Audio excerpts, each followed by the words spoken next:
Je suis la directrice scientifique d'une ASBL qui s'appelle Investing in People. Et nous, au sein de notre ASBL, on veut vraiment promouvoir la culture scientifique au sein de la jeunesse, et particulièrement au sein de la jeunesse africaine. Le monde a besoin de scientifiques, de mathématiciens africains, noirs, et j'ai envie de dire encore plus cruellement, a besoin de femmes. Nous, au sein de notre ASBL, on veut vraiment promouvoir la culture scientifique au sein de la jeunesse, et particulièrement au sein de la jeunesse africaine noire. Notre désir, c'est de promouvoir cette culture au sein de la jeunesse, parce que nous, on est persuadés qu'une nation qui ne maîtrise pas ces cultures ou ces technologies, ou qui n'investit pas dans ce domaine, aujourd'hui en 2024, c'est vraiment se tirer une balle dans le pied. On ne peut pas concevoir une nation qui va pouvoir se développer si elle n'a pas compris l'importance de maîtriser les technologies et le domaine des sciences, ne fût-ce que pour améliorer le quotidien de ses citoyens. Donc voilà, nous vraiment on milite, je vais dire, dans ce sens-là. On est aussi très faible quand elles sont enseignées dans la langue dans laquelle on rêve, figurez-vous. Et donc, moi je suis congolaise d'origine.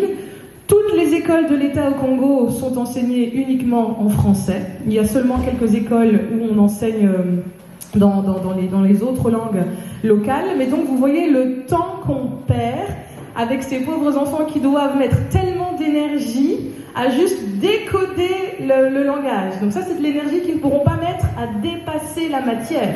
Ils sont tellement occupés à juste essayer de comprendre ce que le prof dit qu'on ne pourra jamais créer des gens qui vont pouvoir innover quelque chose. Ils sont tellement déjà dans essayer de comprendre ce qu'on leur demande, et donc on perd du temps et de l'énergie. Donc nous, on est des grands fans de l'enseignement dans les langues locales. Je serais incapable de le faire. Je parle lingala, mes parents parlent kikongo, mais je suis incapable de donner un cours là-dedans. Mais donc je voudrais avoir une pensée à tous ces enseignants qui savent donner cours dans leur langue maternelle. C'est une richesse qu'on sous-estime. Une grande pensée à eux. Alors aujourd'hui, je suis là pour vous parler de l'Afrique comme berceau des mathématiques. Alors vous entendez souvent, vous avez déjà certainement entendu que l'Afrique est le berceau de l'humanité, parce qu'on a retrouvé les premières traces, les traces des premiers hommes sur ce continent, mais figurez-vous que c'est là aussi qu'on a retrouvé les premières traces de la pensée mathématique. Donc l'Afrique, en plus d'être le berceau de l'humanité, est aussi celui des mathématiques, figurez-vous.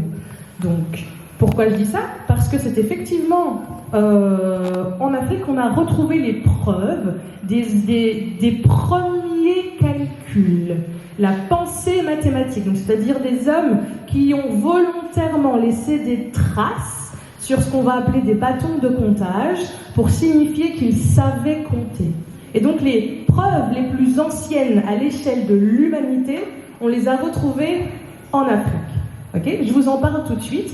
On les appelle des bâtons de comptage. Donc ces preuves qu'on a retrouvées, on leur donne ce nom-là. C'est le nom générique.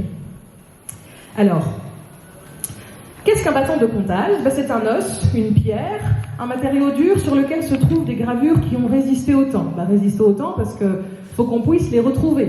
D'accord? S'il y a des hommes qui ont utilisé les premiers des gravures sur un matériau qui n'a pas résisté au temps, on ne sait pas les retrouver, et donc nous, scientifiques, si on n'a pas de preuves, c'est compliqué. Quel est l'intérêt de ces bâtons de comptage? C'est que c'est une preuve de l'émergence de la pensée mathématique à l'échelle humaine. Et ces bâtons de comptage pouvaient servir à enregistrer des nombres ou tout simplement à tenir ses comptes.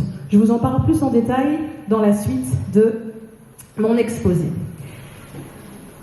Alors, deux d'entre eux, ces bâtons de comptage, les deux plus anciens, ceux qu'on a retrouvés sur le continent africain, on les appelle l'un l'os d'Ishango et l'autre l'os de Lebombo. Est-ce que vous aviez déjà entendu parler de ces os-là, ces noms-là? Ok, certains oui, certains non.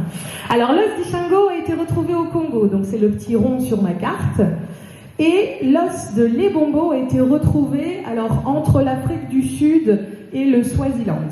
Okay, donc on va s'intéresser à ces deux régions-là. Donc je vais parler d'abord de l'os de Lebombo parce qu'il est plus ancien encore, et puis de l'os d'Ishango parce qu'il est plus complexe.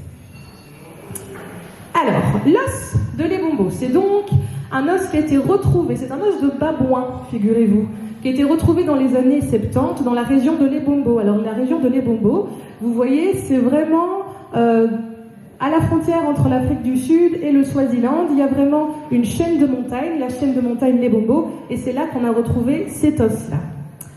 Alors, le Swaziland qu'on appelle aussi les Swatini, je voudrais garder son nom local. Alors, c'est un os de babouin. Figurez-vous que c'est un os de la jambe, la fibula, parce que l'os de la jambe est long, c'est un os long. Dans le corps, on a des os longs, des os plats, des os courts. Eh bien, la fibula, donc l'os de la jambe, est un os long. Donc, très pratique, parce que très fin et long. Donc, on peut s'en servir pour tailler facilement des encoches. Et c'est ce qui s'est passé avec cet os-ci, donc l'os de Lebombo, qui date, les scientifiques le datent à 35 000 ans avant Jésus-Christ, donc il ressemble à ça. C'est le même os, hein, c'est juste les trois images, c'est trois faces différentes, si vous voulez, comme ça vous le voyez tout en entier. Et donc vous voyez que c'est un os long, et on voit qu'il y a des encoches, on les voit très clairement. Il y a donc bien un humain qui a fait des encoches de manière volontaire. C'est trop régulier que pour que ce soit un accident. Donc c'est quelqu'un qui a pensé le geste volontairement et qui a créé ces encoches le long de l'os. Il y en a exactement 29. Et c'est là que ça devient intéressant, parce que 29, c'est un chiffre qui représente pas mal de choses. D'accord ? 29, c'est le nombre de jours dans un cycle lunaire, par exemple.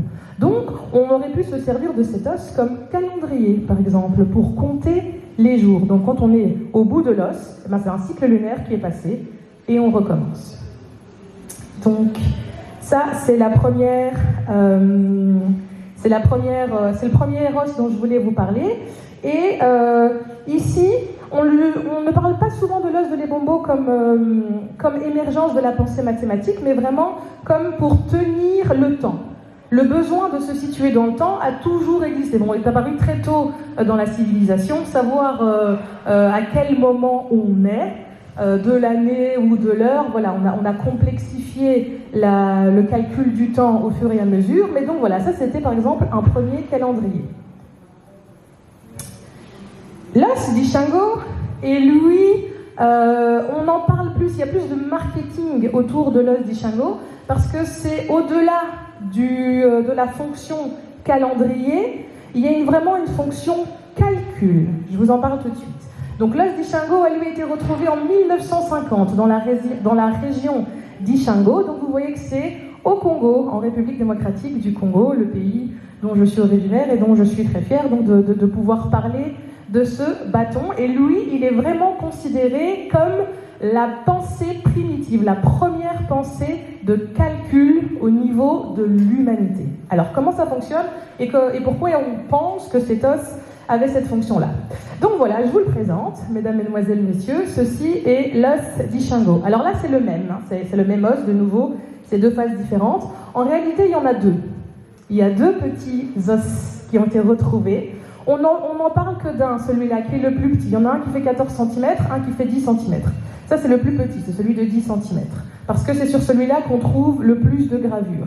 Il est d'ailleurs exposé au Musée des Sciences Naturelles, ici à Bruxelles. Les deux os sont au Musée des Sciences Naturelles, mais il n'y a que le court, celui-là, qui est exposé. Pourquoi ? Parce que vous voyez qu'il y a plein de gravures, il y a plein d'informations, et on va les décoder, ces informations, ensemble. Alors, ça, c'est un schéma de l'os, d'accord ?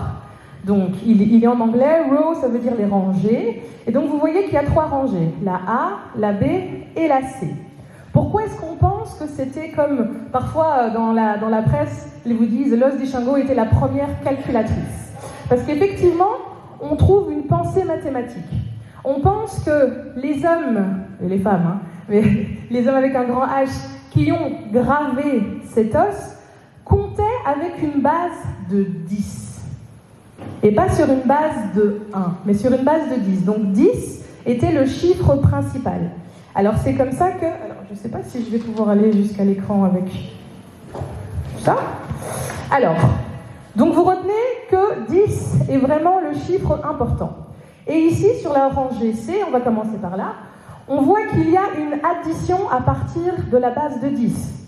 10 plus 1, ça fait 11. 10 plus... donc 10 plus 1, ça fait 11. 20 plus 1, ça fait 21. Et donc de 11 à 21, on a augmenté encore d'une échelle de 10 unités si vous voulez, ok? Donc 10, 20, donc 10 plus 1, ça fait 11. 20, parce que c'est 10 plus 10, plus 1, ça fait 21. Donc ici, c'est une addition. De l'autre côté, on va dans les soustractions. 20 moins 1, ça fait 19. 10 moins 1, ça fait 9. Donc, c'est sûr que la personne qui a fait ça savait calculer.